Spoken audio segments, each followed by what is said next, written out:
Notre nouveau numéro du magazine papier Chute, le numéro 5, intitulé « Liberté, égalité, santé », est disponible en kiosque depuis le 2 avril.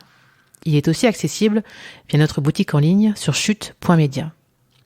En attendant de découvrir ces pages, nous vous partageons déjà son édito, un manifeste pour une santé plus égalitaire, aujourd'hui encore plus qu'hier.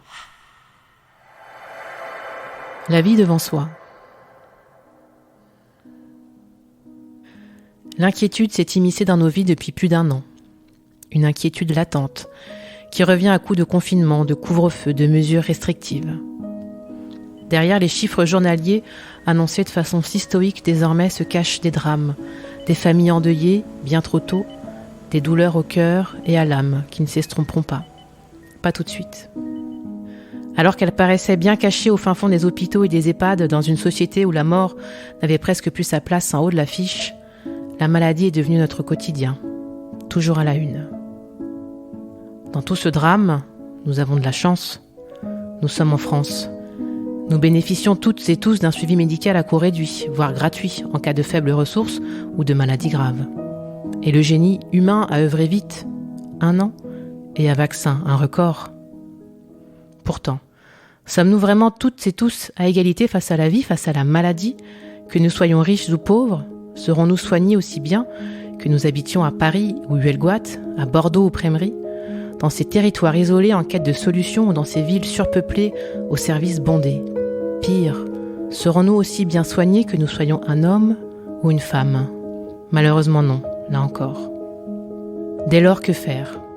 Quelle solution avons-nous pour renverser la vapeur, pour faire de la santé un point d'égalité entre êtres humains, entre Françaises et Français, pour commencer à notre échelle?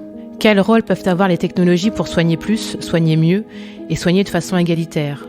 C'est ce que nous avons tenté de démêler au sein de ce nouveau numéro de Chute. Ce qui nous a semblé essentiel, au fil de l'écriture de ces pages, c'est que les technologies ont le devoir de répondre à cette revendication forte qui fait partie des fondements de la France. L'égalité. Un enjeu de citoyenneté. Cynthia Fleury, philosophe et psychanalyste, autrice de l'essai « Le soin est un humanisme » paru chez Gallimard en 2019, a pris le temps de répondre à nos questions sur le sujet et fait d'ailleurs de la santé un enjeu fort de la citoyenneté. Je cite : « La santé devient pour les citoyens une manière de vérifier la réalité de leur citoyenneté, comme si la première était un test de crédibilité de la seconde. Si l'individu a accès à une santé digne de ce nom, alors il peut se définir comme citoyen. À l'inverse, s'il n'y a pas accès, il est un citoyen de seconde zone. » Fin de la citation. Dans ce dossier sur la santé connectée, nous parlons également de la plateforme Covid Tracker, créée par Guillaume Rosier, des déserts médicaux, de santé mentale, d'intelligence artificielle comme aide au diagnostic ou encore de la technologie face au handicap avec My Human Kit. Ce tableau rendu noir par la crise sanitaire dévoile ainsi quelques belles éclaircies, de la solidarité et les perspectives d'un avenir certes plus tech, mais possiblement plus équitable. En plus de ce dossier central, comme à chaque numéro, nous avons ouvert les premières pages du magazine avec un grand entretien, celui d'une femme qui se sert des technologies pour agir dans une société en transformation.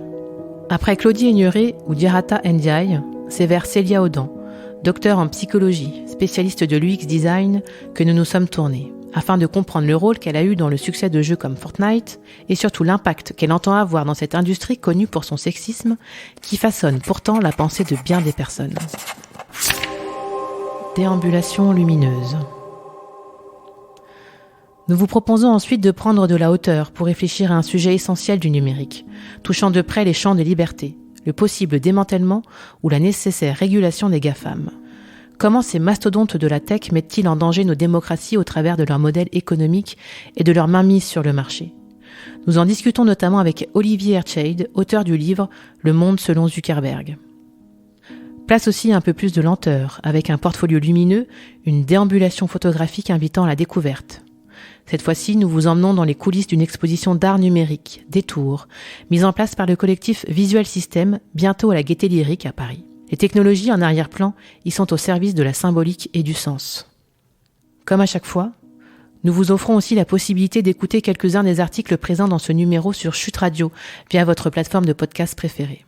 Pour favoriser l'accessibilité au plus grand nombre, nous avons à cœur de continuer à réaliser ces articles sonores.